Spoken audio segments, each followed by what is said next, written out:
Hello दोस्तों, नमस्कार। आज हम हिंदी साहित्य आधुनिक काल में प्रगतिवाद को पढ़ेंगे। प्रगतिवाद पर चर्चा करेंगे। 20वीं शताब्दी के चौथे दशक में जो सामाजिक और राजनीतिक परिवर्तन हो रहे थे उसे न तो छायावादी भाषा में बांधा जा सकता था और न ही उसे सांस्कृतिक मानसिकता में अभिव्यक्त किया जा सकता था।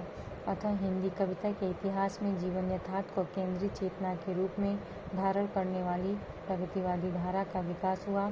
सामान्यतः प्रगतिवाद को छायावाद की प्रतिक्रिया में उत्पन्न काव्य आंदोलन माना जाता है, परंतु आधुनिक आलोचना इसे स्वाभाविक विकास मानती है। आरंभ में पंत और निराला ने छायावादी कोमलता एवं कल्पना को लेकर कविताएं लिखी, किंतु 1936 के बाद इनका भी स्वर बदल गया और ये प्रगतिवादी हो चले।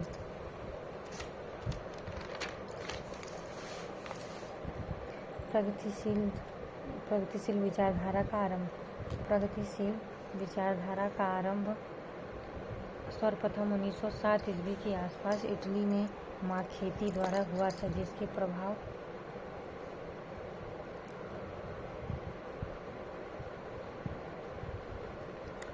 प्रभाव स्वरूप 1934 ईस्वी में मैक्सिमम गोर्की के नेतृत्व में, इसे रूस का प्रेमचंद भी कहा जाता है, इन्हें सोवियत लेखक संघ नामक विश्व का पहला लेखक संगठन स्थापित हुआ। सन 1935 में हेनरी बारबूस की पहल पर पेरिस में E.M. फास्टर ने प्रगतिशील लेखक संघ की स्थापना की।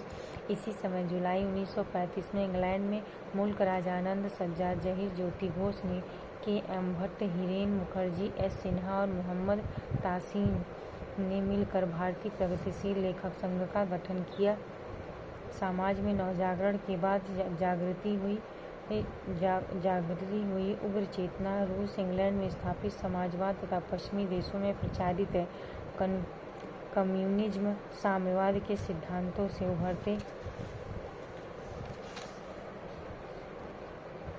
उभरते हुए विश्वव्यापी प्रभाव के कारण भारत में भी यह विचारधारा विकसित होने लगी और इसी के प्रभाव स्वरूप मुल्क राज आनंद अंग्रेजी साहित्य, सज्जाद जहीर उर्दू साहित्य, प्रेमचंद हिंदी साहित्य ने भारत में प्रगतिशील लेखक संघ 1936 ईस्वी की स्थापना की। इसका प्रथम अधिवेशन प्रेमचंद की अध्यक्षता में लखनऊ में हुआ। कुछ दिनों बाद इसका दूसरा अधिवेशन हुआ, जिसकी अध्यक्षता रविन्द्रनाथ टैगोर ने की।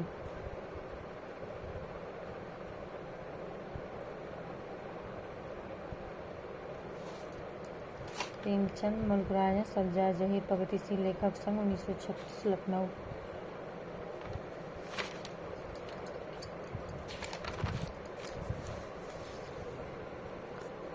प्रगतिवादी साहित्य की विचारधारा। प्रगतिवादी साहित्य की मूलभूत विचारधारा कार्ल मार्क्स की विचारधारा, जिसे मार्क्सवाद अथवा साम्यवाद के नाम से भी जाना जाता है। यह विचारधारा प्रमुख रूप से तीन रूपों में आती है: साम्यवाद, मार्क्सवाद, द्वंद्वात्मक भौतिकवाद, मूल्य वृद्धि का सिद्धांत, मानव सभ्यता के विकास की व्याख्या।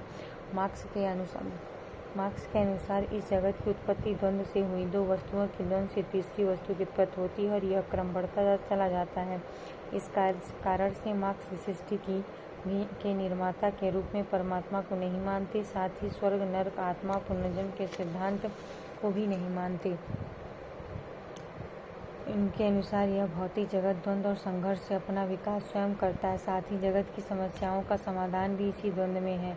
मूल्य वृद्धि के सिद्धांत के रूप में कार्ल मार्क्स मूल पदार्थ, स्थूल साधन, मशीन, कारखाना और मूल्य वृद्धि, इन चार अंगों को स्वीकार करते हैं। उनके अनुसार पूंजीपति मूल्य पदार्थ और स्थूल साधन एकत्र करता है और वह निजी व्यय करता है, किंतु पूंजीपति श्रमिक के श्रम का शोषण कर अपनी धन लिप्सातृप्त करता है। इससे शोषक और शोषित की भावना को बढ़ावा मिला और समाज शोषणकारी बंधनों में उलझता चला गया। मार्क्स के सिद्धांत का तीसरा बिंदु मूल सिद्धांत के विकास की व्याख्या है। मार्क्स के अनुसार मूल सभ्यता के विकास का आधार अर्थव्यवस्था है। मार्क्स विश्व मानवता को शोषक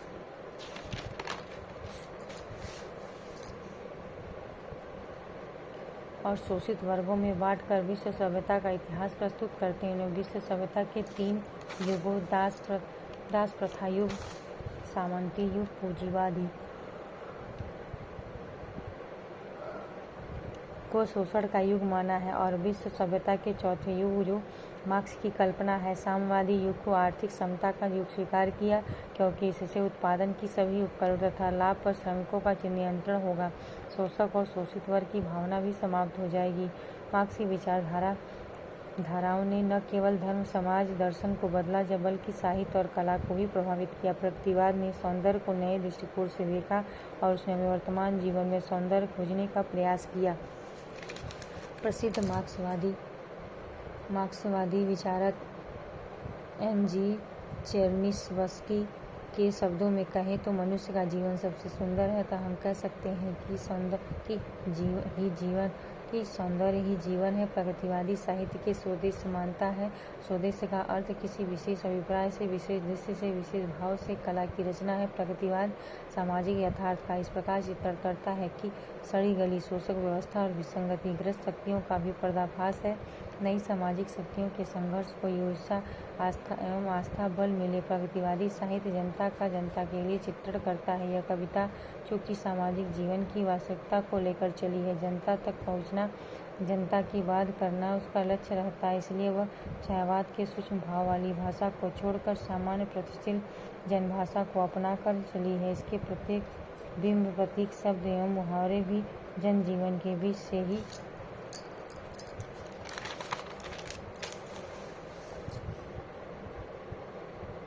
ही गए हैं। इसलिए प्रगतिवाद में एक बहुत ही जीवंत भाषा का उदय हुआ। यह साहित्यिक आंदोलन के रूप में प्रगतिवाद का इतिहास मोटे तौर पर 1936 ईस्वी से लेकर 1956 तक का इतिहास है। यह प्रगतिवाद कला के लिए सिद्धांत पर यकीन नहीं करता, बल्कि इसका प्रगतिवाद का जीवन के लिए दर्शन से इतने तात्पर्य है कि प्रगतिवाद आनंदवादी मूल्यों की बजाय भौतिक उपयोगितावादी मूल्यों में विश्वास करता है। प्रगतिवाद कला जीवन के लिए भौतिकवाद उपयोगितावाद निष्कर्षतः अपनी सीमाओं के बावजूद हिंदी कविता के इतिहास में प्रगतिवाद की सबसे महत्वपूर्ण देन साहित्य में आम आदमी की प्रतिष्ठा ही थी।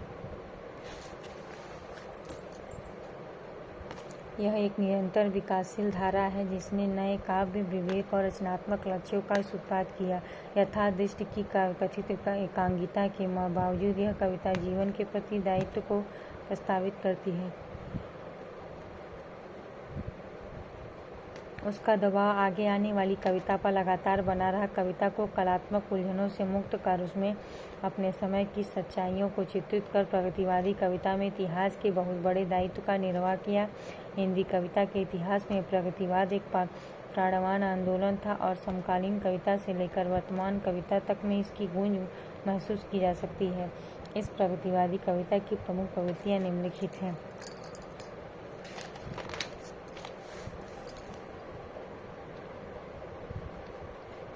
सामाजिक यथार्थ का चित्रण, शोषक के प्रति घृणा एवं आक्रोश, सामाजिक समस्याओं का चित्रण, शोषित के प्रति करुणा, गान एवं सहानुभूति, क्रांति की भावना, मानवता की महत्ता का वर्णन, ईश्वर, धर्म, आत्मा, रूढ़ियों का विरोध, सांस्कृतिक समन्वय की भावना, जन भाषा एवं मुक्त काव्य का प्रयोग। ये था प्रगतिवादी विचारधारा की पृष्ठभूमि और उसकी विचारधारा, काव्य की धारा और उसकी प्रवृत्तियाँ। अब अगले टॉपिक में, अगले वीडियो में अलग टॉपिक, प्रगतिवादी प्रथम काव्य, उसके महत्वपूर्ण प्रगतिवादी कवि, ये सारी चर्चा करेंगे हम।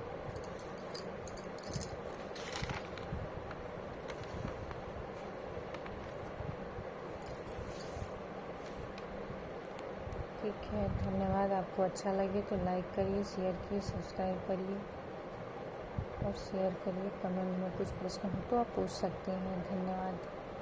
आपका दिन शुभ हो।